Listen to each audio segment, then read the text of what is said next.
Hey everyone, and welcome to The Explainer. I am so incredibly thrilled you're joining us today.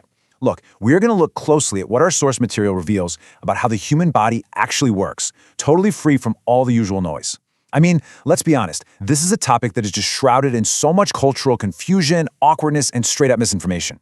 But by diving directly into the true biological realities of intimacy, we can completely transform how we understand mutual satisfaction. It's gonna be fascinating.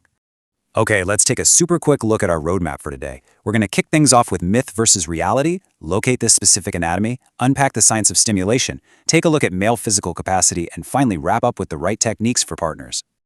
All right, jumping right into section 1, myth versus reality, specifically the massive impact of internet videos on intimacy. Because, cultural misconceptions really don't just appear out of nowhere. Take a look at this quote straight from our source. It says, "The reason for this ignorance is often web videos, not the educational ones, but the ones people get addicted to, which teenagers and adults accept as absolute truth." Honestly, it's a harsh but super necessary realization. People, especially younger audiences, are literally using adult internet videos as a step-by-step manual for real life, and this addiction rewires our baseline expectations. It entirely skews what people believe is normal, and it creates these completely false narratives about what actual real-life intimacy requires to be mutually satisfying. There is just this stark, glaring contrast between myth and biology. Internet myths heavily prioritize male physical size, right? They treat it as the main event and the absolute sole driver of success.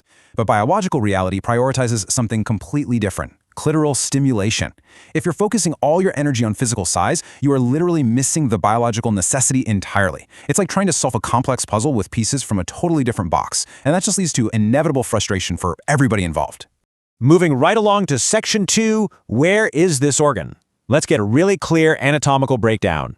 So let's just define the organ clearly right off the bat. The clitoris is a highly sensitive, pea-sized organ located at the top of the female private area. And its primary job? Pleasure. Our source is super specific here, describing it exactly as pea-sized and situated safely under a protective hood-like structure. So yeah, it is remarkably small, but its biological importance, it simply cannot be overstated when we're talking about mutual satisfaction.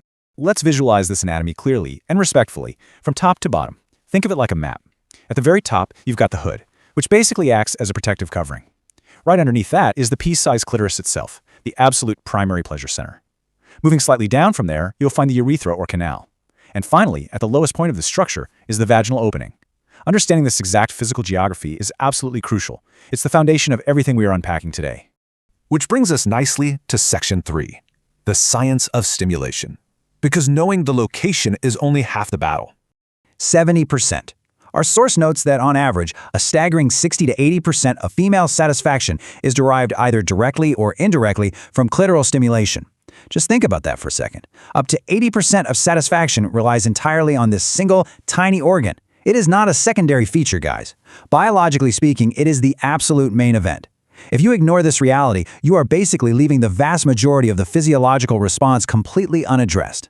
Now, to build some deep empathy here, our source uses this fantastic mirror analogy, and I really want the male viewers to imagine this for a second. If someone were to stimulate only the testicles while completely ignoring the highly sensitive cap of the male anatomy, it would yield absolutely no satisfaction, right? Like zero. It would just be irritating and frustrating. Well, the female biological reality is completely identical to that. Penetration without clitoral friction yields no satisfaction. It is the exact same frustration of having your most sensitive anatomical nerve center completely ignored. And so what happens when partners consistently ignore this biological reality? Well, this widespread ignorance is directly leading to a massive increase in the use of personal intimacy toys. When biology is continually ignored by a partner, women are increasingly taking matters into their own hands. They're turning to toys to achieve that vital satisfaction they're missing out on in their relationships, which unfortunately can often leave both partners feeling pretty disconnected. Now, obviously, a relationship is a two-way street, so let's pivot over to section 4. Male physical capacity. Just as female satisfaction requires deep anatomical awareness, male performance requires physiological readiness.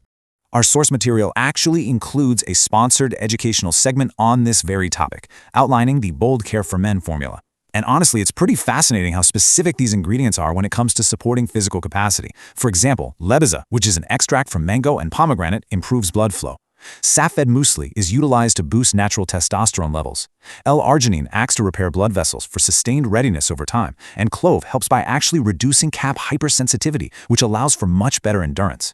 It's a purely physiological approach to ensuring the male body is biologically capable of maintaining the intimacy we're talking about today.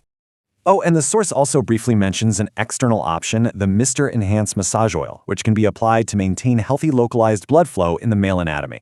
Again, the whole idea here is entirely about supporting biological readiness from the outside in so that both partners are fully capable and physically present.